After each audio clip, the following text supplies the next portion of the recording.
ban chagiga b'mikdash aser v'asiyas melacha kadesh lo yikshay me'echol she'en b'am kedusha klal. So now Chol HaShemoed is the time that's between, we spoke about on the holidays of Pesach and on Sukkot, between the two Yom Tovs from the first days and the last days, there's Chol HaShemoed in the middle. So it's not exactly like a Yom Tov, but it's not exactly like a weekday. So because it says Shabbosai, so therefore there is somewhat of a specialty about it. You got to do it something a little different. Now, if you do something that is not allowed, then you get the lower level of lashes, because it's only it's not biblical. It's only from the rabbis.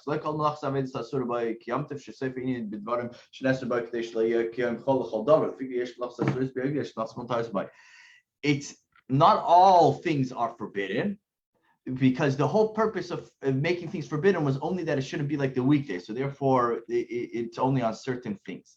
And now let's go through the details here. Anything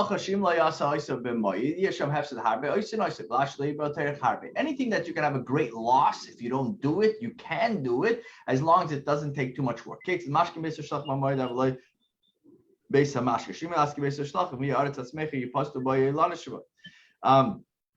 may water a land that's very dry, because if you don't wash it, if you don't do it, then it's going to get ruined.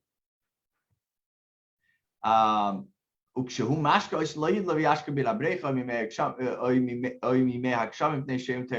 when you do water it, you shouldn't draw water from a pool or rainwater, because that takes a lot of work.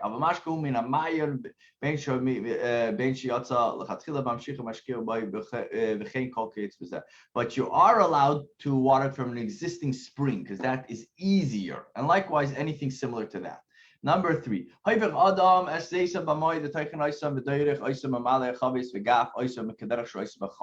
person may turn over olives, grind them, press them, fill jugs up with oil, and seal them. That's fine.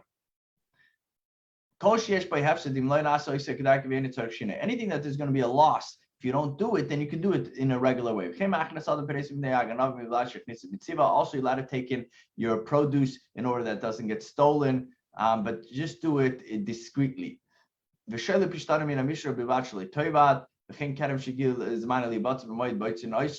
Also, you may remove flax that is being soaked in order that it doesn't spoil, and you may harvest a vineyard as well. Number 4,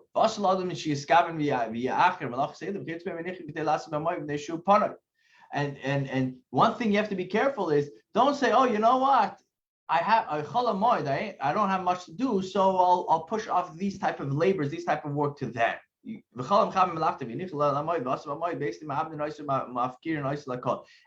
if the courts see that somebody does that, what they would do is they would declare it ownerless, and anyone could come and enjoy the work that you've done. And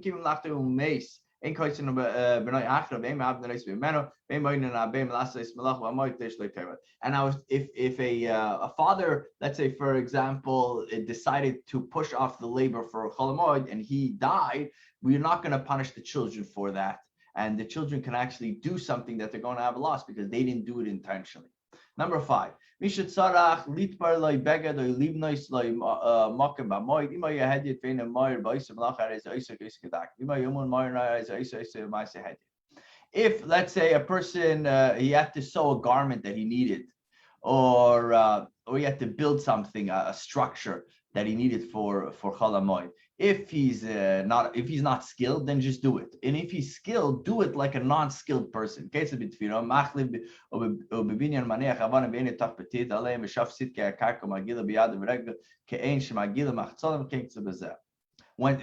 that mean? When sewing, you should sew stitches as a weaver would. When building, you should place the stones, but don't put any mortar up on it. Also, you may smooth cracks with a roller. You should do it with your hands better than doing it with a tool, because the tool would be considered doing it like a professional. Number 6. If you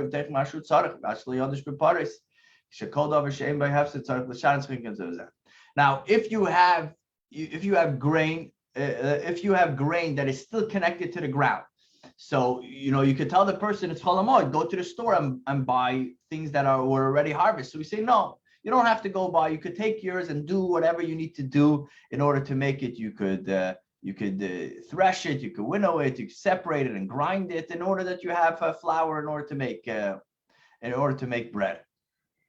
But do it in a different manner, not that you do it during the week. Number 7. If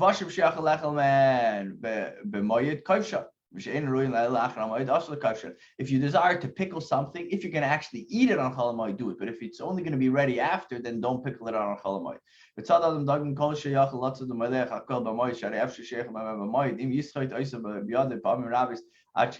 Also, you're allowed to catch fish and salt them as long as there's a possibility to partake in eating them on the Yom Tif.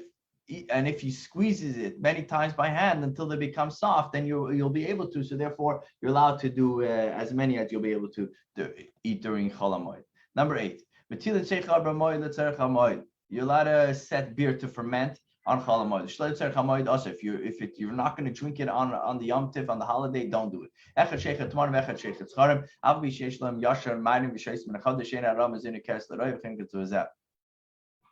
Whether it's beer made from barley or dates, it's fine.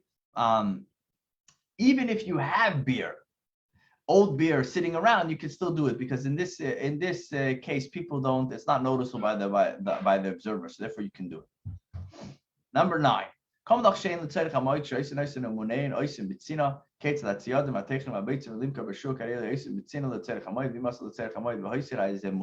Whenever you have a worker that's doing necessarily work for you on the Chol Hamoed, they have to do it in a private manner.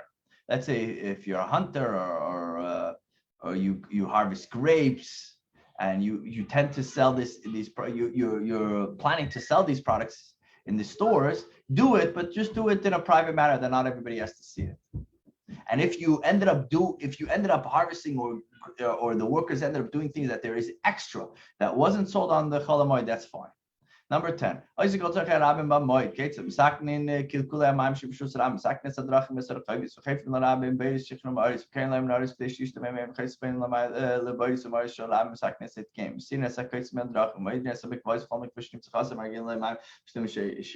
Any necessary work that is done for the public and for the community, you're allowed to do it on Chol Hamoed. And what are the examples that they bring here? That you're allowed to fix breaches in the waterworks, and you're allowed to fix the roads. You're allowed to dig wells if necessary, and you're allowed to make funnels in order that water could come into any of the pits that you need to, and you're allowed to take out any dangerous things from the road, and you're allowed to measure the mikveh to make sure it has enough water, and if it doesn't, you can fill it up. Number 11. You're allowed to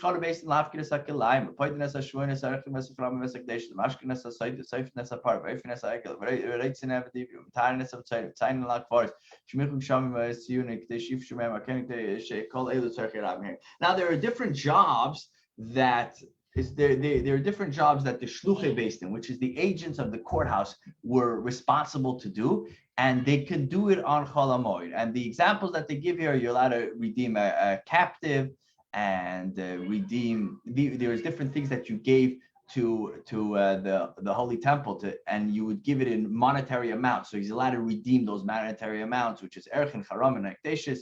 And you're allowed to give a woman that was suspected of adultery the drink that was given to her. You're allowed to burn the red heifer.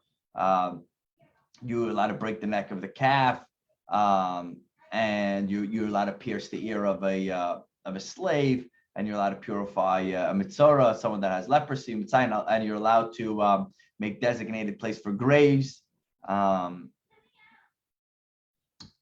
because they are necessary for the community. It's allowed to be done on Chol Hamoed. V'dan in dinim manus v'dinim akes v'dinim fash b'moed. Mishle kibel alav estim sham t'meis b'moed. Shem shedanin b'moed kachkois v'maisi beistim chol. And you're allowed to do, you judge monetary disputes on Yom Tov. You also judge anything that's involved punishment of lashes or capital cases also during Chol HaMoed. If a person doesn't accept the judgment, you're allowed to make a ban on him on Yom Tov. Just like you're allowed to do these things, you're also allowed to write down the resolution of the court on Chol HaMoed.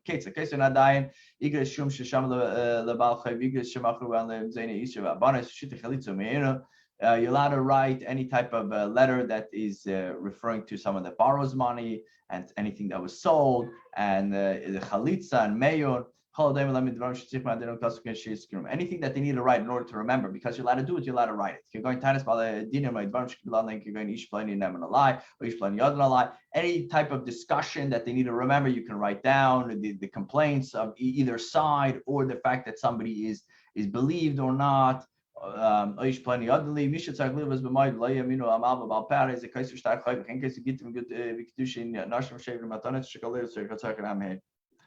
If somebody asks to borrow money and you don't trust them 100%, and you want to write it down, you can do that. You write a get, and you write any type of the kiddushin, the ksuba, or any of these things that need to be done on can be done on Chol HaMoed. Number 13.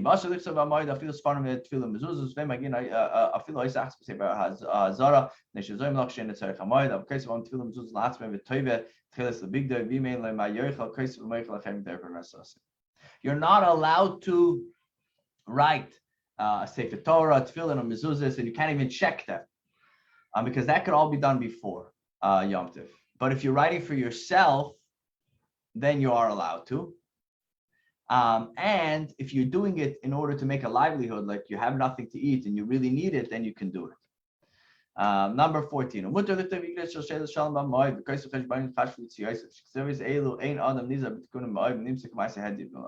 You're allowed to write a letter, a correspondence. You're allowed to write, different budgets or costs, because these things are, these are things that are written. They're not professional tasks, and therefore you can do that on Chol HaMoed. Number 15.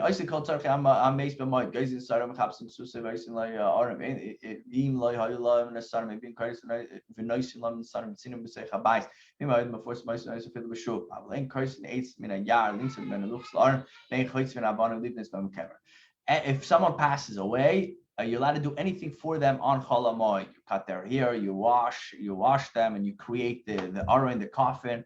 And if you need it, you could bring wood in order to create it. But just do it quietly. But if he was a well-known person, you don't have to do it quietly. But you shouldn't go out and cut wood from the forest. It should be from wood that's already been cut in order to make the coffin, and as well for stones in order to make to build the grave. It should also be from ready stones. Number 16.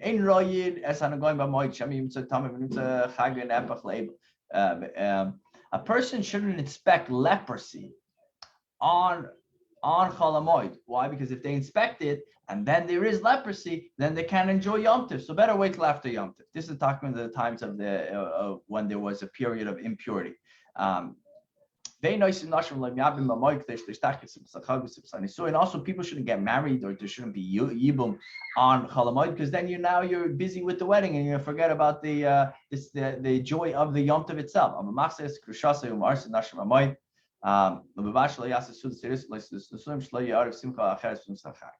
But a person is allowed to take back remarry his divorcee, and also a person is allowed to do betrothed, meaning you're allowed to get engaged. The first step on Chol HaMoed, that's fine, but don't make any big parties. Save the parties for after Yom Tov. Number 17.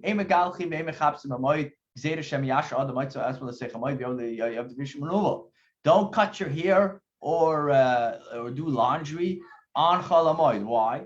Not that it's such a big deal, but we are afraid that you're going to say, oh, you know what, I'll cut my hair on Chol HaMoed, I'll have time, or I'll do laundry then. And then the first few days of Yom Tov, you have long hair and you don't have clean clothes.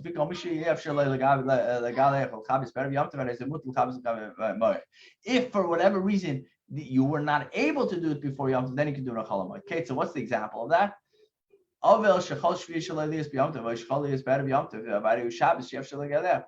Let's say you're a mourner and you weren't able to cut your hair. So then you are allowed to do Chol Hamoed. Also, someone that came from out of town. Someone came out of captivity or came out of prison. Or somebody that made a promise that he wouldn't do it, and they only let him out of his promise on the holiday. Also, someone that made a neder, made a promise to himself, and he only went to the rabbi on Yom Tov or Chol Hamoed, so then he's allowed to. Because then we're not worried that you're going to specifically push it off. You didn't have a choice in this case. Number 19. This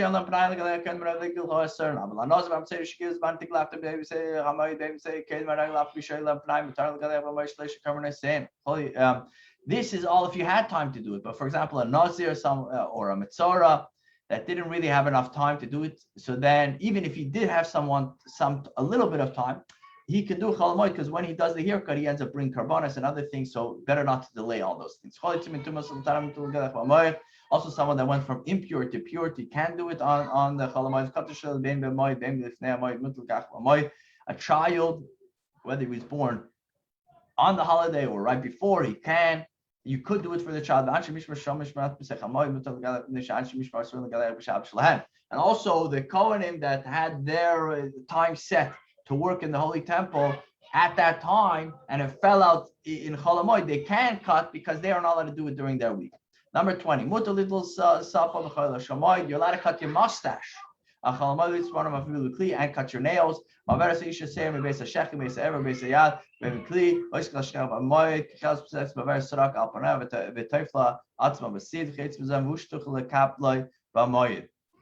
A woman is allowed to shave any part of her body that she wants during Chol Hamoed, and she can do any type of makeup and anything that she needs, as long as it's something that she can remove on Chol Hamoed, not that she has to. Number 21. Anyone that comes, any of the zav, the nida, anyone that comes from an impurity, purity can do laundry on Chol Hamoed. If you only have one piece of clothing, you can wash it on Chol Hamoed. Hand towels, barber towels, and bathing towels can be washed on Chol Hamoed. And likewise, garments made out of pishtan, flax, or undergarments. Those things are allowed to because they need to be washed all the time. Number 22.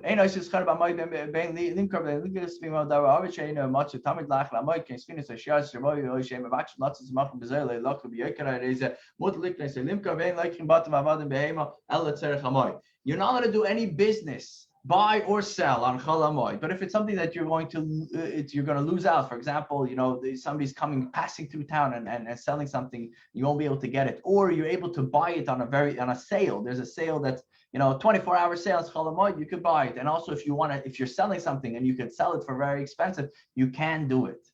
But you're not allowed to purchase buildings or servants or animals that are not necessary for Chol Hamoed. Number 23. People that are selling produce or garments or utensils, they should sell discreetly on Chol Hamoed.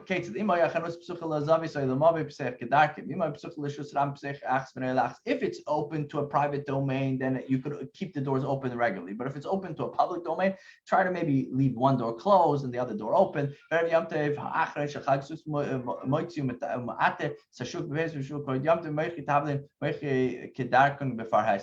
it's the last day of Chol Hamoed, meaning Erev Yom Tov, then you do as you regularly do. But spice merchants are allowed to sell in a regular manner on Chol Hamoed. Number 24. Whatever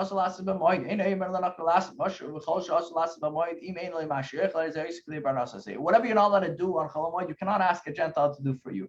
And also, anything you're not allowed to do on Chol Hamoed, but you need it for livelihood, you need the money, then you can do it.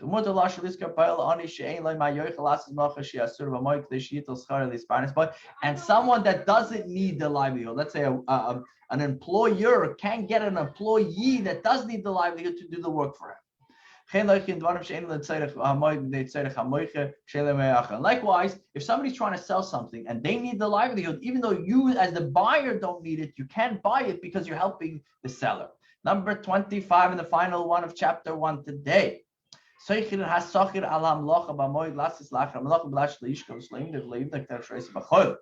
may hire a worker during Chol Hamoed to perform a task after the holiday, but don't measure or weigh or count. Wait, tell them we'll do the gig and we'll deal with it after Yom Tov.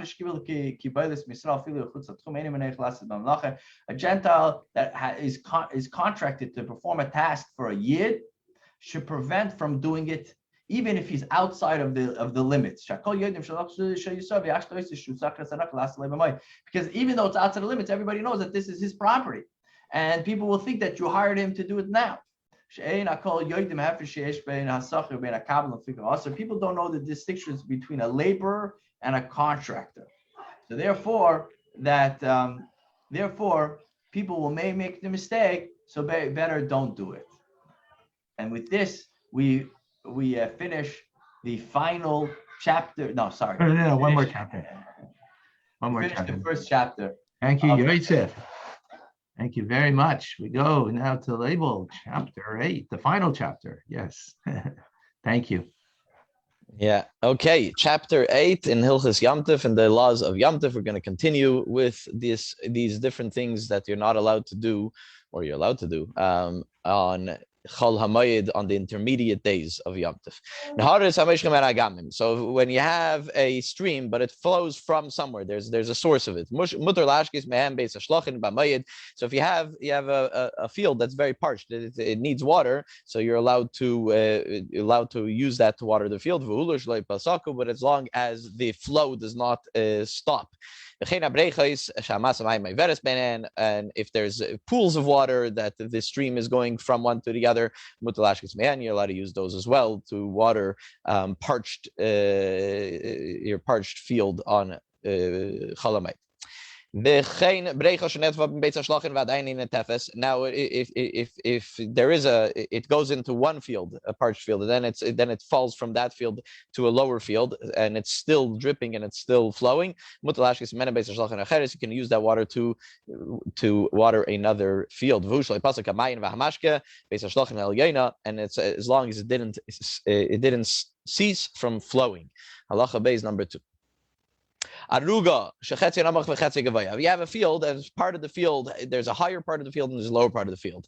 You don't take water from the lower part to the higher part, because it's a lot of work, it's strenuous activity, and that's something that we don't want to do. We're trying to avoid on Chol Hamoed. You're allowed to wash the vegetables in order to eat them on Chol Hamoed. Also, but if you're trying to make them more beautiful, trying to beautify them, so then you're not allowed. Number 3, a nice and ugiyas should be koreag fanim. You don't make ugiyas is like a round pit around the vine in order to collect water. So you don't want to water it every day. So you make a pool of water right at the base of the vine. So you're not allowed to do that on Chol Hamoed. But what if it was there ready from before Yom Tov and it got ruined?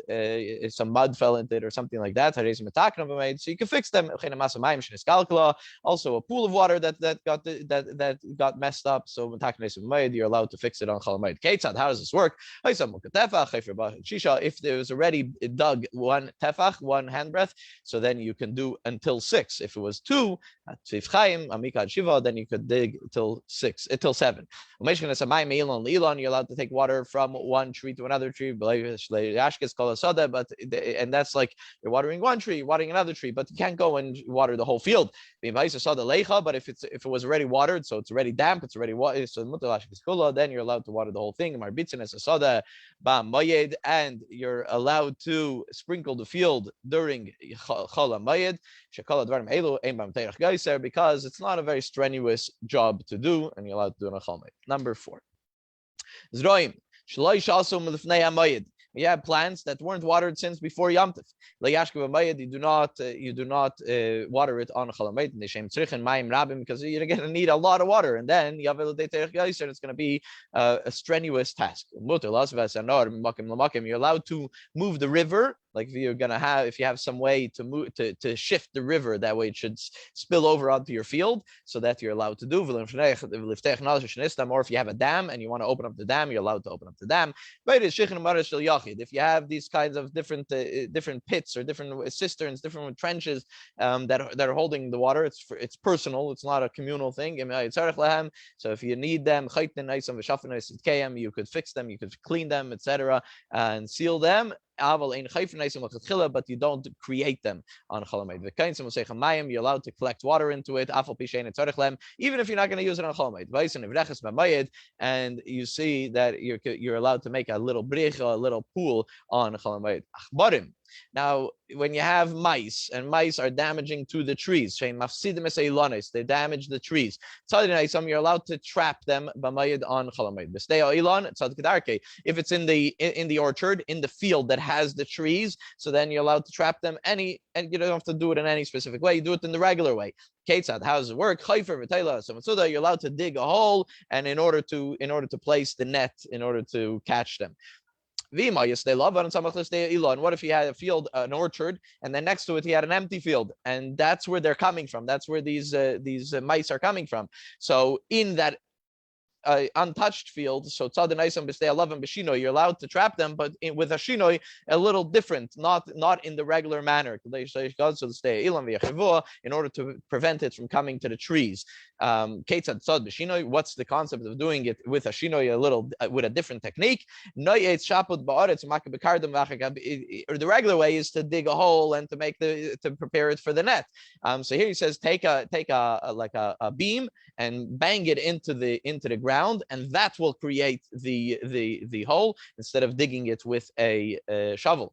And then you have a place that you have a hole. Vav, number 6. If you have a wall of a garden, okay, it's not a field, a garden that fell. You can recreate it, you can build it, but in a layman's, in an amateur way, not in a professional way. Or you can put it up with like a simple divider of reeds and other types of things from the field. If you have a roof and you need to make a fence, a simple fence around it, also do it in a unprofessional manner. But what if it was the wall of a field, a bigger area, obviously, by now, so that you're allowed to do in a regular way. If it was falling, if it was going onto its side, you're allowed to take it apart because it's very dangerous to leave it like that. And then you rebuild it in a regular manner. Zion, number 7. Person is allowed to build some sort of bench or seat or bed in order to sit or to sleep on it. So these are different things that you need: a hinge, a lintel, a lock, a beam, etc. A key.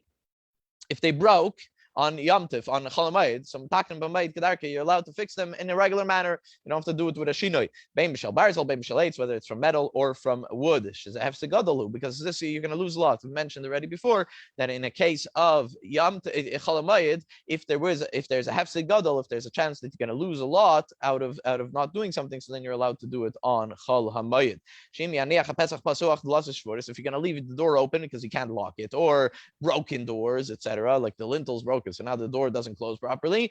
Nimtza ma'abit kol b'asher bayis. You're going to lose everything in the house. And we learned already. Kol sheyesh bei hefsid. Anything that there's a loss involved in its arshino, you do it straightforward. You do not need to change the practice. Ches, number 8. Now, if someone didn't pass away, but the doctor says it's going to happen soon, you're not allowed to dig a grave on Chalamayit to prepare for that. You don't build it. But if it was already dug up from before Yom Tov, but you could fix it on Chalamayit. You could make it a little bit bigger, you can make it a little bit smaller, in order for it to be the right size for when it's needed. Halacha test number 9. You don't take a corpse or even bones from one grave to another grave, not from an honorable place to a less honorable place, and even not even from a less honorable place to a more honorable place. But also, so that is we're talking about Cholam Bayit. But then the Rambam continues and says, you're never allowed to. We don't move a corpse in other days. Unless you're taking it to a person was buried and you have a personal place where that person was supposed to be buried. So then you're allowed to move to a lesser honorable place. Halacha Yud number 10. You don't deworm trees, and you don't apply waste to saplings, and you don't prune trees. But you're allowed to anoint. You're allowed to smear them with oil. And you're allowed to dig up the flax because it's okay to do it on because you could use it. Because it's something that you could use during Cholam Bayit. And you are allowed to harvest hops. Because you can put it into the creation of beer on Chalamayit. I guess anything similar to this. I guess it means anything that you're going to be able to use, something possible to use, and it's something that's used on Chalamayit. Then you're allowed to. Halacha Yud Aleph number 11. You do not bring the sheep into the field in order that by their manure you're going to fertilize the land. So on Chalamayit you don't do that. Because then you're fertilizing your field on Chalamayit. But what if they went alone? They decided alone to go and into the field. Mutter, that's fine. But you don't help them. And you don't have your watch guard or your shepherd help them either. You don't help them. Your shepherd does in order to focus them, to put them into the direction of your field. What if this shepherd was hired, but not a permanent hire? It was hired for a specific time, whether it's for the weekend, whether it's for the month, or for the year, or for a week. Then he's allowed to help them. You're allowed to hire a shepherd. You're allowed to hire a shepherd in order to take them from one place to another place. That way they go across the whole field in order to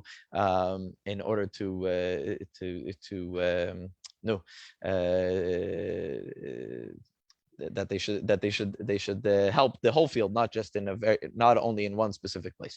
Now, if there's garbage in the yard, so you should put it to the side on Chalamayit. But if by not taking it out to the garbage, it starts looking like a barn, or smelling like a barn, etc. So then you're allowed to take it out to the garbage. Number 12. If you're taking the field and you're trying to level it, you're trying to level the field. If you're doing it in order that you should put that, the stone, that the threshing stone, that's why you're leveling it. That way the threshing stone could put down, because the threshing stone obviously has to be on a leveled land. So then, or without the threshing stone, whatever, just doing it on the ground. So then mutter, that's fine. But if you're doing it in order just to make the land smooth, that you're not allowed. Asur.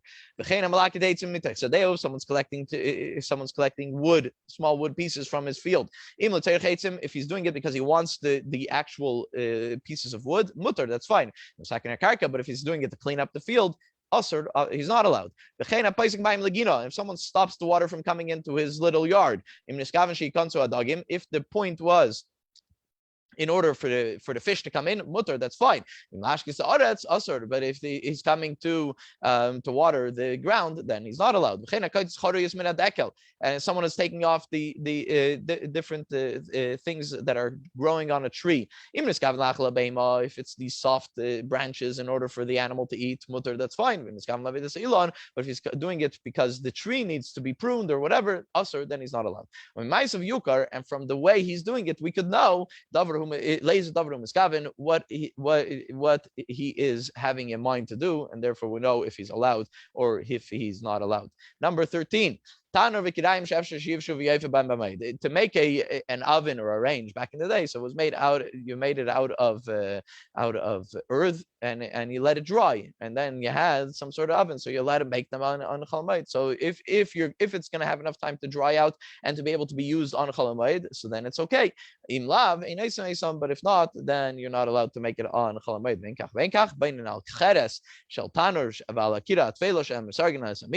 But you're allowed to create within it, like there's already, so you're allowed to add mortar to it, arrange, you're allowed to put the different levels, cords, in order to within the oven in order to use it. And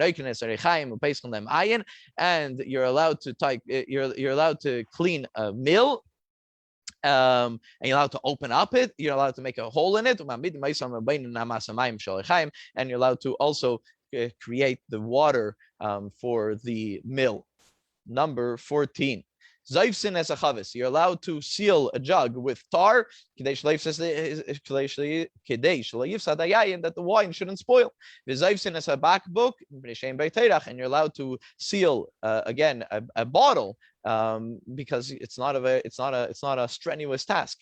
And you're allowed to cover the barrel of beer in order that it shouldn't be a loss. Again, we mentioned the loss.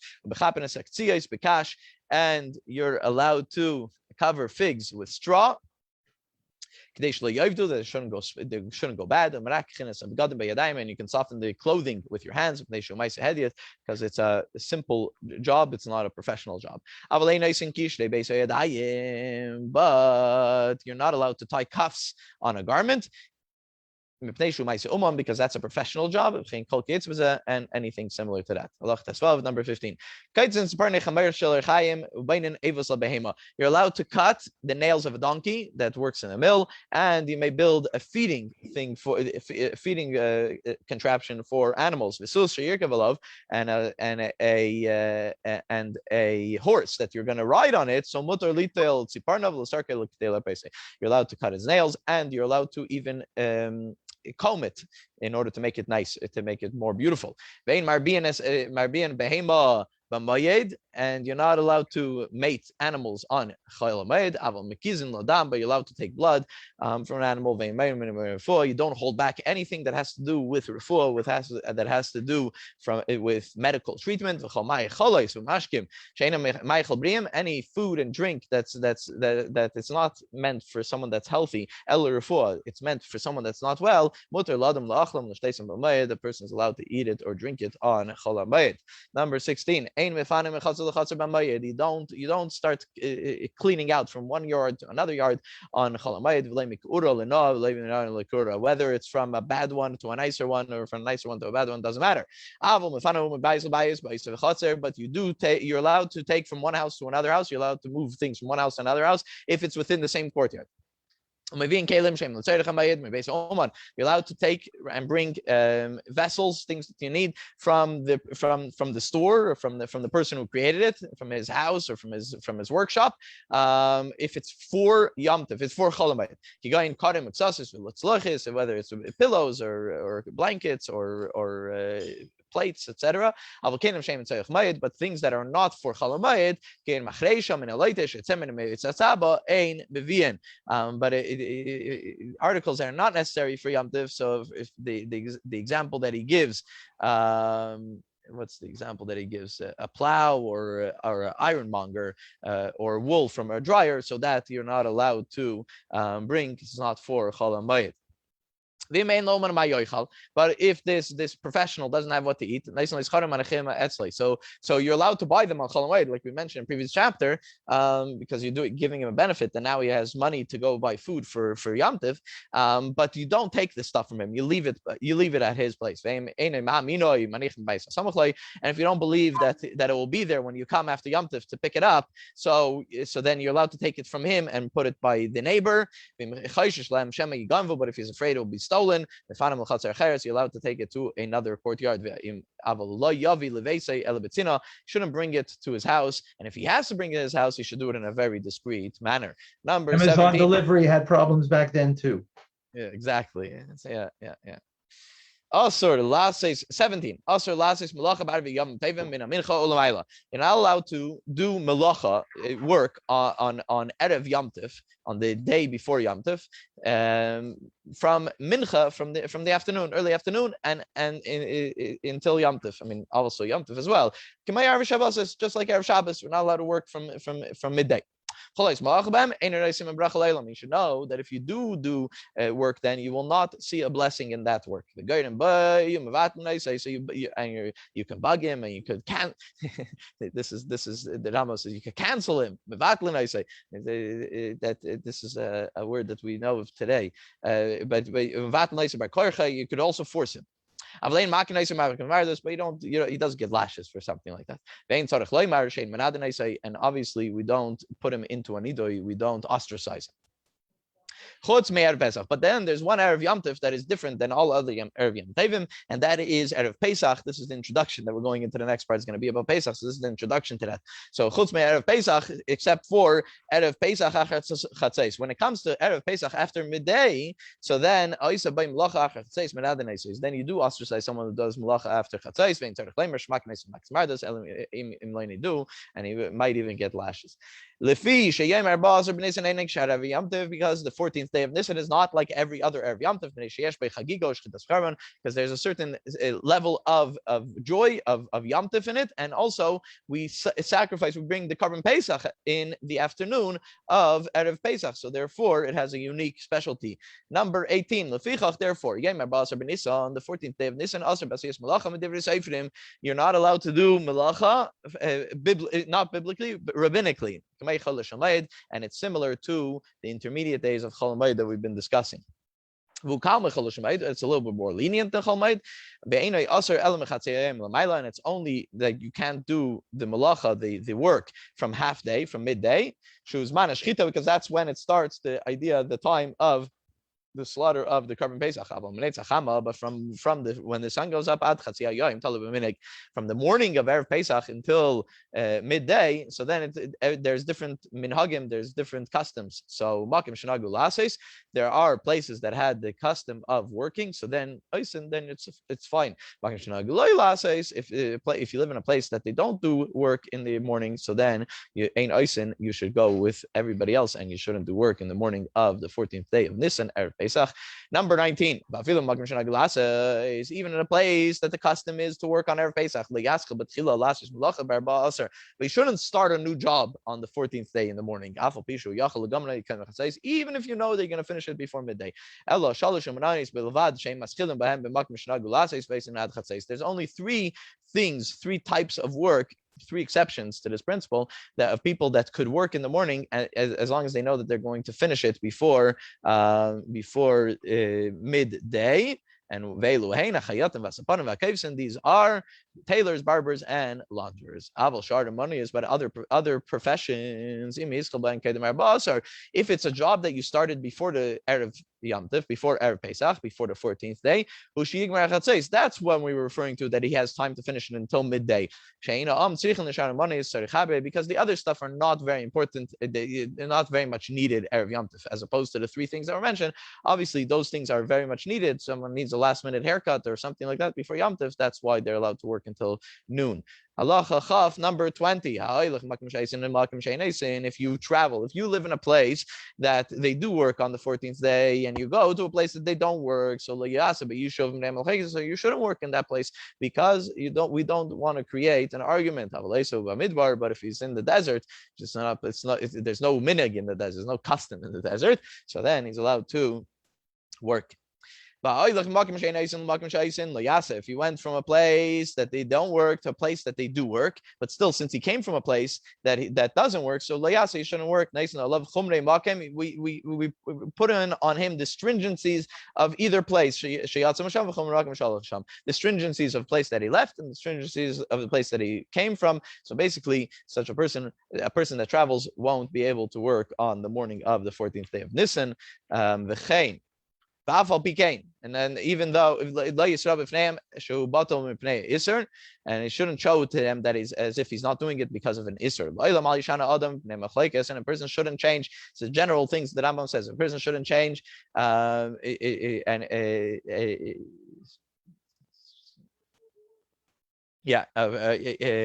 person shouldn't change. It shouldn't cause an argument. And if someone is planning on going back to where he lives, so he should do the minhag, the custom of the place of where he was, whether it's the light way or the stringent way. And as long as he's not showing in front of the people that they shouldn't get into an argument. Halacha Chaf Aleph 21. On Cholam Bayid, so he's basically mentioning different stringencies that are mentioned in Cholam Bayid that don't apply to Erev Pesach. So, for example, we said that on Cholam Bayid you shouldn't go and get stuff from the store, things that certain things that you should buy that you're not going to use on Cholam Bayid, you shouldn't bring it home. So he says, but on the 14th day that you're allowed, even if they're not for Yom Tov, the Garfin, Zevel, you're allowed to take the garbage from under the animals and take it out to the garbage. This is, again, something we mentioned on Cholam Bayid we don't do, but here he's mentioning on Erev Pesach you're allowed to do. And you could return the chickens to the kuv. If there was a mother hen that was on eggs for 3 days, a yaser or more, and she died, so you're allowed to take another chicken and put it on top of it on the 14th day. So they base him that the eggs shouldn't get lost. We shouldn't lose out on that. But on Cholam Bayid, we don't do that. In Meshivin, we don't do that. But if on Cholam Bayid, it's not that it died, it ran away. You do return it to its place. We just finished the halachas of what you're not allowed to do, what you shouldn't do on Yom Tov. And with that, we finished the second chapter for today. Thank you, Label. Wonderful. Okay, we now go to Chometz Matzah, chapter 1. The laws of Chometz, leavened bread, Matzah, unleavened bread. Hilchos Chometz Matzah Hakdama. So we have a preface over here, introduction. There are 8 mitzvahs. Sholish mitzvahs. Let's say there are 3 positive commandments. Chomesh mitzvahs, and 5 negative commandments. These are the details. Look, what are the details? That there's a prohibition against eating chometz from noon on the 14th of Nisan onwards, from noontime. Number 2, the commandment to destroy all chometz, positive commandment, to destroy all chometz from the 14th of Nisan onwards. Number 3 is a prohibition against eating chometz on the 7 days of Pesach. Number 4 is a prohibition against eating mixtures of chometz from the 7 days of Pesach. In other words, you put some chometz with something else. So that's another prohibition. Number 5 is a prohibition against eating chometz, against chometz being seen in our possession on the 7 days of Pesach. Not only eating, but even owning it. That's the concept of being seen. Number 6 is a prohibition against chometz being found in our possession for the 7 days of Pesach. So now there's a prohibition of chometz that's found in possession. Number 7, the commandment to eat matzah on the night of Pesach. That's a positive commandment. And number 8, the commandment to relate the story of the Exodus from Egypt on that night, which is, of course, the Seder night of Pesach. Okay, so these mitzvahs are explained in the following chapters. Number 1, anyone? And anyone who intentionally eats an olive size, which is called the kazayas or more, of Chometz on Pesach from the beginning of the night of the 15th until the conclusion of the day of the 21st, right? The 7 days of Pesach.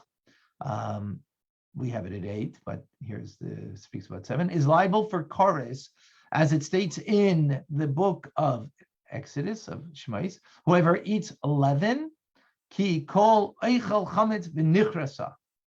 So anybody who eats 11 will be, their soul will be cut off. What does it mean? Cut off means an early death from the hands of heaven. Should one eat an amount of chametz unintentionally, that was intentionally, this is unintentionally, one is liable to bring a sin offering, a korban chatas, as one's kapara, an atonement. The above applies equally to the one who eats chametz and the one who converts it into a liquid or into drinks. Whichever way you've had pleasure from it, you need to bring a sacrifice or one gets cars. Number 2, on Pesach, it is forbidden to derive any benefit from chametz. So not only can't eat, but you can't even have benefit from it. As the verse says, lo ye'achel chametz, do not eat, have eaten. It's in the sort of reflexive form. Chametz, meaning that it's not only not permitted to eat it, but you're not there to have derived benefit that leads to eating. That's the form of the way it is written in the verse. A person who leaves chametz within the property on Pesach, even though he does not eat it, transgresses 2 prohibitions that we just mentioned.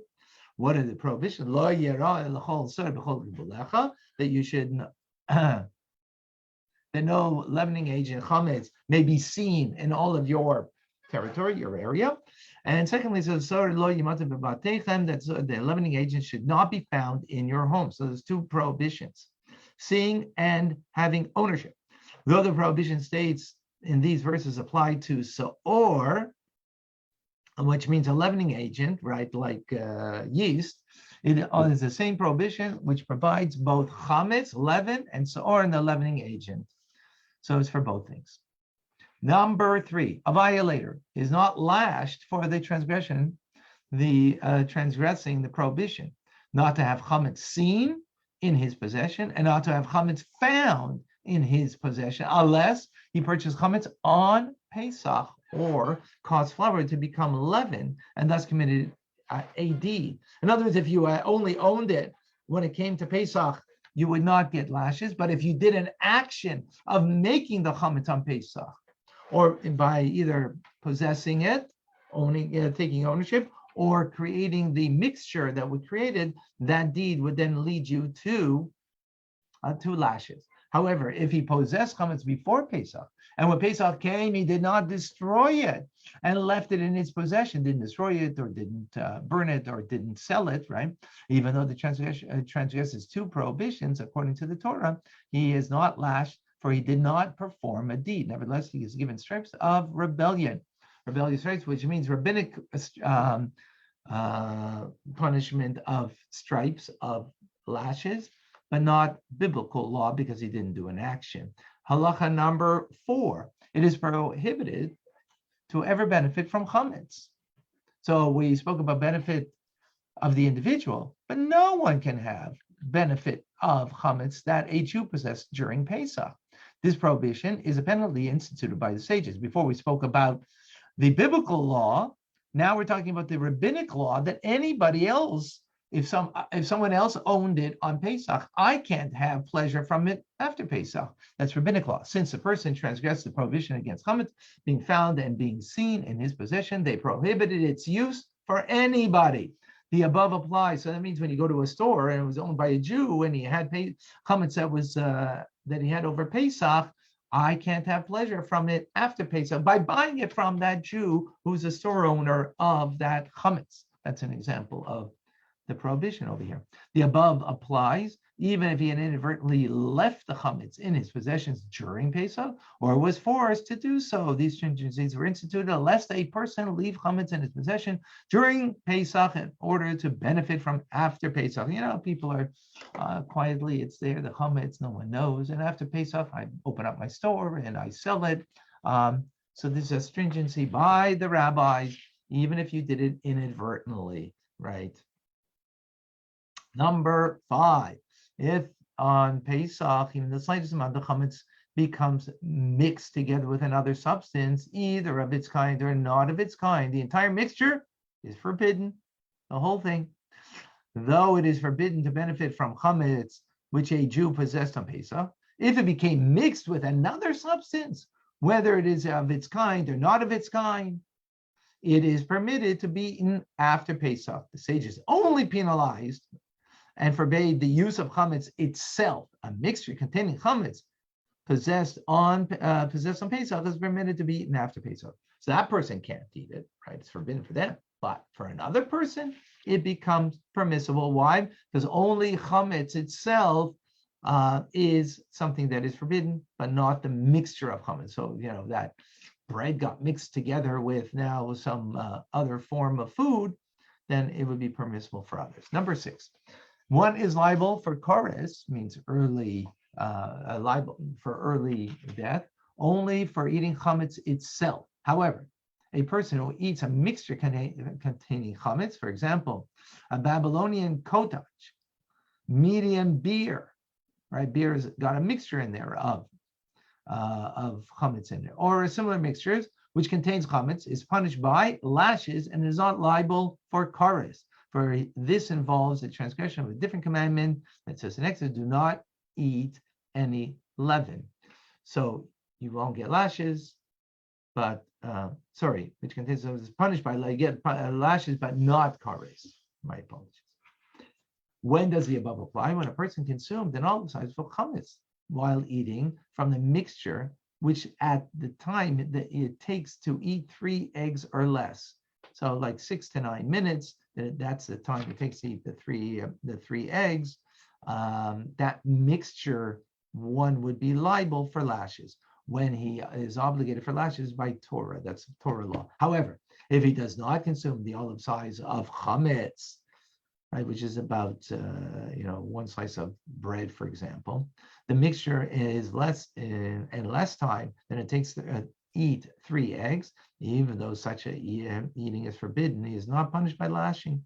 Rather, he's given stripes of being rebellious. That's rabbinic stripes, lashes, rather than biblical punishment of lashing. Why? Because he didn't do it in the time period. Just like you have to eat matzah, we'll learn later, in a certain time period. Likewise, eating the chametz has to be in a certain time period.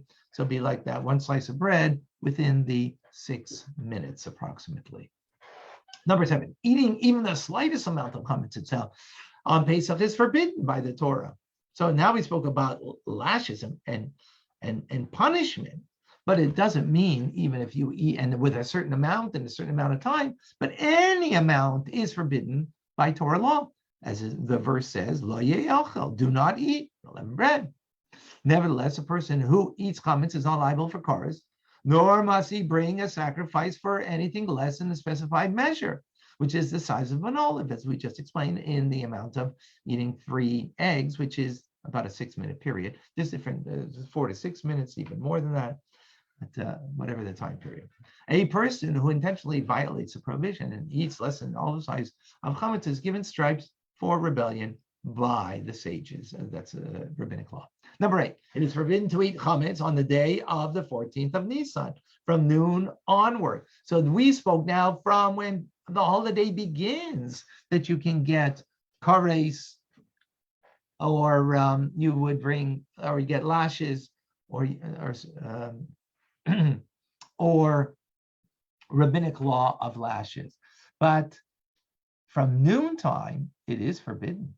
From the beginning of the 7th hour of the day, any person who eats chametz during this time period is punished by lashes according to Torah law, which states, do not eat any leaven with it, together with the paschal sacrifices.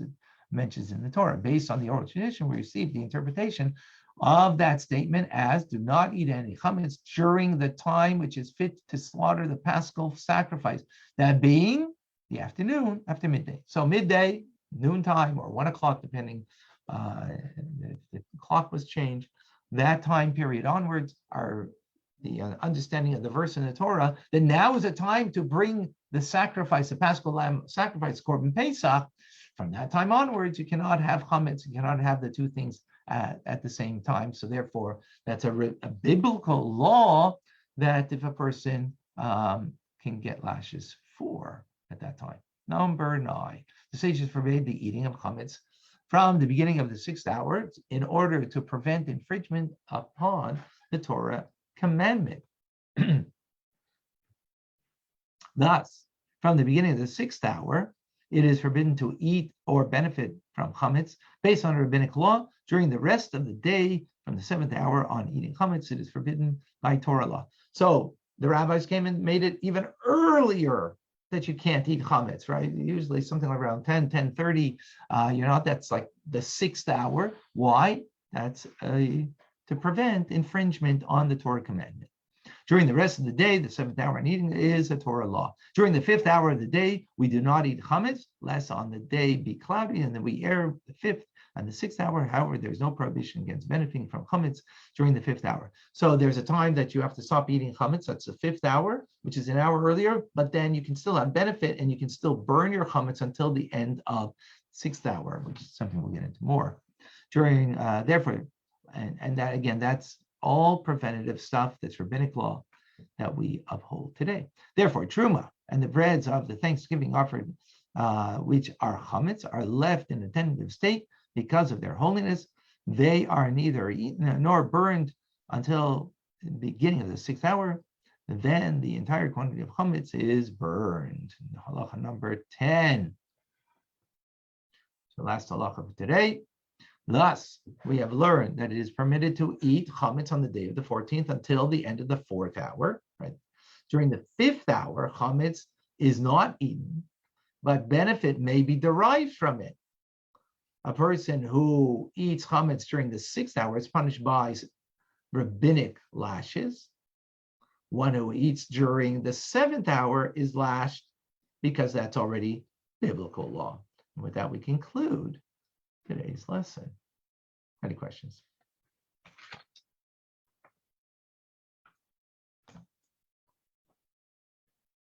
Is that clear? We're good?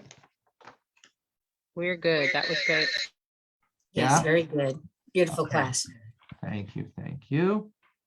Yeah, so it's clear doing it this way in with the, I give a brief explanation, but we're doing it in the English. So that's good. Okay, wonderful. All right, any questions? That's good. Great. See you all tomorrow. Thank you all. Thank Thank you. you, rabbis. Thank you, Rabbi. Have a wonderful day, everyone. Yeah. Thank you, Rabbi. Thank you. Thank Bye. you, Have a Rabbi. wonderful day. Thank you, Rabbi. Fine. Bye.